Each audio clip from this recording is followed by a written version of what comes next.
मेरी सुन, उसे समझाइए वो क्या भूल कर रहे हैं। उसे समझाइए उचित मार्ग क्या है, उस मार्ग पर उसे ले जाइए। ये होता है अपना।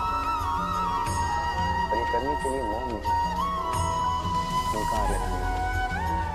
कि कई बार अंकित करने के इस मार्ग पर कुछ लोग इतनी गहन निद्रा में सो जाते हैं कि तुम्हें जगाने के लिए मधुर संगीत नहीं, रौद्र हुंकार की आवश्यकता। तो अपने को जगाई, श्रेष्ठ करने के मार्ग पर उन्हें ले जाए और तेरे साथ प्रेम से राधे। लक्ष्य को पाना कितना कठिन होता है। कोई सोचता होगा कि क्यों है इतना कठिन, क्यों इतना संघर्ष करना पड़ता है लक्ष्य को पाने के लिए। ये लक्ष्य सरलता से मेरे पास क्यों नहीं आ जाता। चलिए आपको एक बात बता दें, यदि आपका लक्ष्य कठिन ना हो तो उसे पाना आपके लिए असंभव हो जाए। लक्ष्य को पाने के इस मार्ग में आपको जो कड़ी धूप लगती है, जिससे आप दूर भागने का प्रयास करते हो, वही धूप आपको प्रेरणा देती है कि आप आगे बढ़ें। सोचिए एक यात्री जो अपने लक्ष्य की ओर जा रहा है, उस यात्रा में उसे बीच में कहीं छांव मिल जाए। अब यदि वो वहां पे विश्राम कर ले तो उसके साथ उसका भाग्य भी गहरी निद्रा में वहीं लीन हो जाता है। इसलिए परिश्रम, ये कड़ी धूप, इससे कभी दूर मत भागिए। जीवन में केवल आगे बढ़ते जाइए दृढ़ निष्ठा के साथ। और लक्ष्य चाहे सरल हो, कठिन हो, अत्याधिक कठिन हो, एक बात स्मरण रखें, जिसने भी जीवन में लक्ष्य पाया है उसे लक्ष्य पाने का पश्चाताप तो कभी नहीं है। राधे। कुछ लोग ऐसा सोचते हैं कि परिश्रम करने की आवश्यकता ही क्या है। इस प्रकृति ने हमें सब कुछ दिया है, जन्म दिया है, जीवन दिया है। ये प्रकृति हमारा पालन पोषण भी कर ही नहीं की। आप बताइए, कभी आपने देखा है सिंह को सेवा करते हुए? नहीं ना। कभी आपने देखा है पक्षी को चाकरी करते हुए? नहीं ना। फिर भी उनका पेट तो भरता ही। चलिए आपकी ये बात मैं मान लेता। अब आप मेरे प्रश्न का उत्तर दीजिए। कभी आपने देखा है कोई जीव स्वयं चल के सिंह के मुख में आके बैठा हो और उसने कहा हो कि मुझे अब थाली से अपना भोजन बनाना, अपना पेट भरना? साथ तो कभी नहीं हो। सिंह को उसका भोजन वन में मिल जाता है, किंतु आखिर उसे ही करना पड़ता है। यदि उसने नहीं किया तो वो तो कहीं भूखा मर जाए। यदि बात की जाए पक्षी की, तो प्रकृति ने उसे दाने अवश्य दिए हैं, किंतु उसे खोजना स्वयं पक्षी को ही पड़ता है।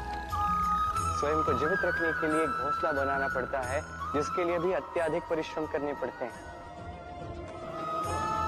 इस परिश्रम से दूर मत भागिए, क्योंकि यही परिश्रम दूर दूर तक आपका भाग्य बनाता है। जीवन में आगे बढ़ने के लिए आपको परिश्रम करना ही पड़ेगा। तो आइए और मेरे साथ प्रेम से कहिए, राधे। समस्याएं, अब समस्याएं किसके जीवन में नहीं होती? हर एक के जीवन में समस्याएं होती हैं। और ठीक है, जीवन है तो समय के साथ समस्याएं आती हैं। किंतु क्या सारी समस्याएं समय ही लाता है? नहीं, सारी समस्याओं का श्रेय समय को नहीं दे सकते। ये अधिकतर समस्याएं तो ऐसी होती हैं जिन्हें हम स्वयं आमंत्रित करते हैं। ये समस्याओं, आओ मैं आपकी प्रतीक्षा कर रहा हूं। कैसे? अब ये निर्भर करता है आपकी हाँ और ना। अधिकतर समस्याएं इसलिए आती क्योंकि हम बार बार हाँ कहते जाते हैं, और अधिकतर समस्याएं इसलिए आती हैं क्योंकि हम उचित समय पर ना नहीं कह पाते। इसलिए बिना सोचे समझे किसी भी बात या किसी भी प्रस्ताव का समर्थन करना आपको बहुत बड़े संकट में डाल सकता है। वहीं कभी ना कह पाना ये आपको उससे भी बड़े संकट में डाल सकता है। इसलिए स्मरण रखिए, ये अत्यंत महत्वपूर्ण सीख। सदैव सोच समझकर ही हाँ कीजिए और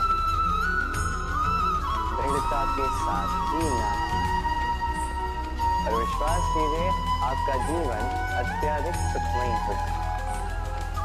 तो आइए मेरे साथ प्रेम से कहिए राधे राधे।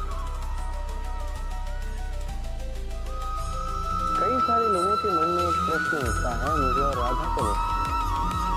कहते हैं ना मैं और राधा साथ में रहते हैं, ना हमारा विवाह हुआ है, मैं यहाँ द्वारका में, राधा वहां बरसाना में, तब भी इतना प्रेम कैसे, ये संबंध है कैसे? मैं उनसे सरल सी बात कहता हूं, आप कभी अपने दर्पण में देखिए, अपनी दोनों आंखों से देखकर उनसे पूछिए, ये दोनों आंखें एक साथ क्यों बंद होती, एक साथ क्यों खुलती, एक साथ क्यों सोती हैं, एक साथ क्यों रोती? आजीवन किसी व्यक्ति से संपर्क बनाए रखा जा सकता है बिना उनसे मिले। कुछ ऐसा ही प्रेम है मेरा और राधे का, और कुछ ऐसा ही तो होता है प्रेम दो नैनों की बात, जो कभी मिलेंगे नहीं और सदा सदा के लिए साथ जुड़े रहते हैं। यही भाव निस्वार्थता है, और यही निस्वार्थ प्रेम आपको आनंद की ओर ले जाए। जीवन में सदैव निस्वार्थ प्रेम कीजिए, आनंद ही आनंद मिलेगा। तो आइए और मेरे साथ निस्वार्थ प्रेम से कहिए राधे राधे। हम अपनी मान मर्यादा के लिए, अपनी प्रतिष्ठा के लिए, अपने सम्मान के लिए हमारे घर की कन्या का विवाह कहीं तय कर देते हैं, चाहे उसमें उसकी प्रसन्नता हो या ना हो। इस प्रतिष्ठा के सामने हम प्रेम नहीं देते, मर्यादा के सामने हृदय प्रेम नहीं दिखाता। आप भली भांति जानते हैं प्रेम की सबसे पहली और सबसे अंतिम परिभाषा यही है कि जिनसे हम प्रेम करते हैं उन्हें वही दे जिसमें उनका सुख रहता, जिससे वो प्रसन्न रहे। क्या सोचते हैं? आज कृष्ण रति के स्थान पर बैठा, जबकि उसे तो सारथी के स्थान पर बैठना चाहिए। यही सोच रहे हैं। कई बार जो हमें दिखता है आवश्यक नहीं कि वही सत्य, जैसे सूर्य को हम देख पाते हैं क्योंकि वो दिखता है, और सत्य ये भी है कि सूर्य दिखता है क्योंकि हम उसे देखते हैं। अब अपनी आंखें बंद चली, अब दिन है या रात ना कोई अंतर पड़ता है। इसी प्रकार धर्म स्थापना के इस कार्य में, धर्म के इस पथ में सारथी हूं, मैं रथी,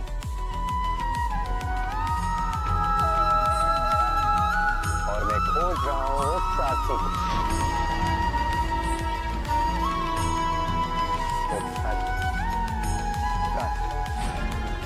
और भक्ति से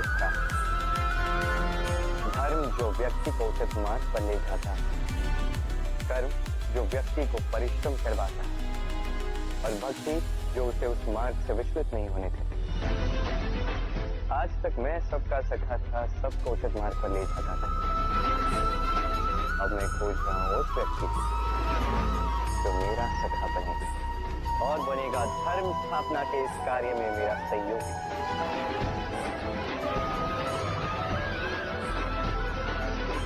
वंदे कर्म, वंदे धर्म। राधे राधे।